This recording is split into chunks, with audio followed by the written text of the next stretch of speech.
नमस्कार मित्रांनो, आमच्या चॅनलवर नवीन असाल तर चॅनलला नक्की सबस्क्राईब करा, म्हणजे तुम्हाला मालिकेचे नवनवीन एपिसोड सर्वात अगोदर पाहायला मिळतील. तर अप्पी आमची कलेक्टर या मालिकेमध्ये काय घडलं? अमोल नाराज बेडवर उभा असतो. अप्पी अर्जुन तिकडून येतात. अप्पी अर्जुनला अमोलला माफी मागायची असते आणि अमोलला समजायचं असते. अमोल नाटक करत असतो. अमोल त्यांच्याशी नाराज होण्याचं नाटक करत असतो आणि तो दिवाळीकडे पाहून टोन करून उभा असतो. अप्पी अर्जुन त्याला बोलतात, बाळा आम्हाला माफ कर, पण आम्ही जे काही ते प्रेस कॉन्फरन्समध्ये बोललो ते खोटं होतं. तू व्हिडिओ बघितला ते खोटं होतं. मी माझी नोकरी वाचवण्यासाठी असं बोललो होतं. आम्ही दोघंही नेहमी एकत्र राहणार. आम्ही फक्त तुझ्यासाठी नाही, आम्ही मनाने पण एकत्र राहणार. आम्ही तुला वचन दिलं होतं आणि आम्ही ते वचन पाळणार. तर अमोल काही वळून बघत नाही. तर अर्जुन अप्पी पण नाटक करतात. अर्जुन अप्पी बोलतात एकमेकाला की अमोल आपल्याला काही माफ करणार नाही. अमोलला आपण दुखावलं आहे. अमोलला आपल्याला समजून घ्यायचं नाही आहे. चला. तर अर्जुन अप्पी पायाचा असा आवाज करतात की जसं कोणी जात आहे. तर अमोल वळून बघतो तर काय अप्पी अर्जुन तिथेच असतात. ते दोघंही एकमेकाकडे बघतात आणि जोराजोराने हसायला लागतात. मग अमोल अप्पी अर्जुनचा मिठी मारतो आणि बोलतो, मा बाबा, मला दिप्या मामाने समजावलं होतं. दिप्या मामाने सर्व सांगितलं आणि मी तुम्हाला माफी मागतो. मी तुमच्यावर नाराज झालो म्हणून, त्यासाठी तुम्ही टेन्शन घेऊ नका. तर मग अर्जुन त्याला विचारतो, बाळा तुला कोणी व्हिडिओ दाखवला हॉस्पिटलमध्ये? हॉस्पिटलमध्ये तर मी पण होतो ना.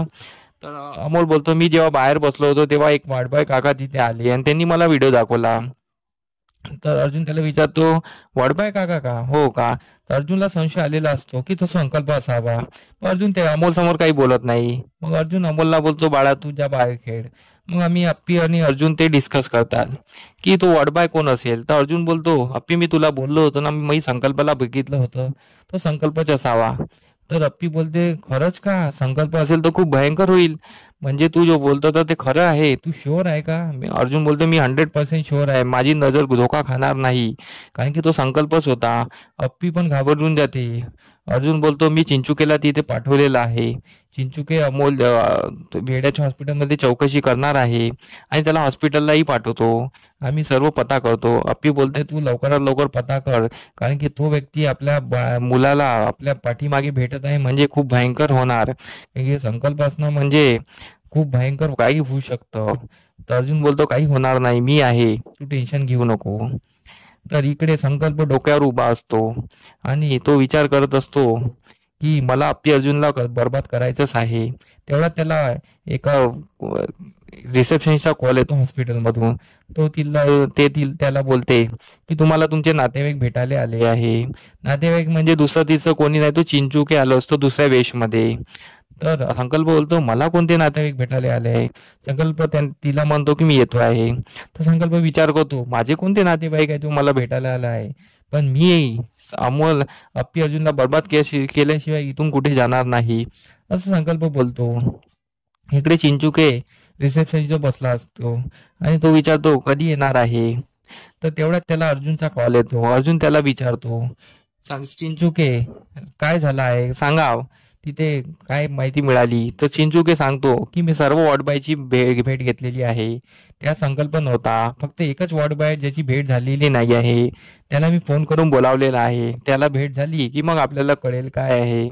तर अर्जुन बोलतो, तुम्ही लवकरात लवकर पता करा आणि मला सांगा. चिंचुके बोलतो, हो सर. तर चिंचुके वाट बघत असतो. तेवढ्यात तिथे संकल्प येत असतो. संकल्प चिंचुकेला वाकून बघतो. संकल्प त्याला ओळखून घेतो की हा चिंचुके आहे. हा दुसरा तिसरा कोण नाही, चिंचुके आहे. आणि संकल्प लपून जातो.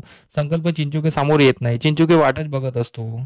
तर मग त्यानंतर संकल्प फोन लावतो आणि बोलतो रिसेप्शनिस्टला की ते माझ्या नातेवाईकांना फोन द्या. ती चिंचुकेला फोन देते. ते चिंचुके बोलतो. तर संकल्प दुसऱ्या आवाजात बोलतो, बघा तुम्ही माझे मामा आहात, तुम्ही असं म्हणत आहात, पण माझे मामा, मला आत्ताच फोन येऊन गेला, ते गावाला आहे आणि तुम्ही तुम्ही कोणीतरी दुसरे आहे. तुम्ही खोटं बोलू नका आणि माझा वेळ वाया घालवू नका. तर चिंचुके त्याला समजावण्याचा प्रयत्न करतो, पण संकल्प फोन ठेवून देतो. संकल्प बोलतो, मी याच्या हाती लागणार नाही. हा किती वेश बदलला तरी मी त्याला ओळखून घेतलेला आहे. मी अप्पी अर्जुनला बर्बाद केल्याशिवाय त्या हाती लागणार नाही, असं संकल्प स्वतःच्या स्वतःच बोलत असतो. इकडे अमोल रुपालीच्या रूममध्ये येतो आणि रुपाली सोबत बोलत असतो. मग अमोल रुपालीला विचारतो की हे किमोथेरपी म्हणजे काय असते. तर मग तिथे स्वप्नील येतो. स्वप्नील आणि रुपाली त्याला किमोथेरपी बद्दल समजावून सांगतात. आणि किमोथेरपी काय असते तर अमोल बोलतो, मग ठीक आहे, मी तर स्ट्रॉंग आहे ना, मी आता सर्व सहन करेन, मी सिम्बा आहे आणि तुम्ही टेन्शन घेऊ नका, मी सर्व उपचाराला सामोर जाईन. हे पाहून स्वप्नील आणि रुपाली खुश होतात. किती स्ट्रॉंग मुलगा आहे, कशालाच घाबरत नाही आणि त्याचं खूप कौतुक करतात. इकडे दुसऱ्या दिवशी सकाळी उठणं लावायची वेळ असते. सर्व उठणं लावायला बसले असतात. तर अप्पी अमोलला उठणं लावते. त्यानंतर मग अर्जुनला उठणं लावायला घेते. अर्जुन अप्पीकडे बघतो आणि हात पकडतो. तिला म्हणतो, आज असं वाटत आहे की माझी पहिलीच दिवाळी आहे आणि माझं पहिलंच लग्न झालेलं आहे आणि आत्ताच लग्न झालेलं आहे. असं नवीन नवीनसं वाटत आहे मला आणि तू माझ्या आयुष्यात आली, मला खूप छान वाटत आहे. असं तो अप्पीला बोलत असतो. आणि इथेच आजचा भाग संपतो. आमचा एपिसोड कसा वाटला हे मला कमेंट करून नक्की सांगा. धन्यवाद. हे व्हिडिओ कसे वाटला हे आम्हाला कमेंट करून नक्की सांगा. तुमचा प्रतिसाद आमच्यासाठी खूप महत्त्वाचा आहे. तर आमच्या व्हिडिओला कमेंट नक्की करा आणि लाईक करायला विसरू नका. धन्यवाद.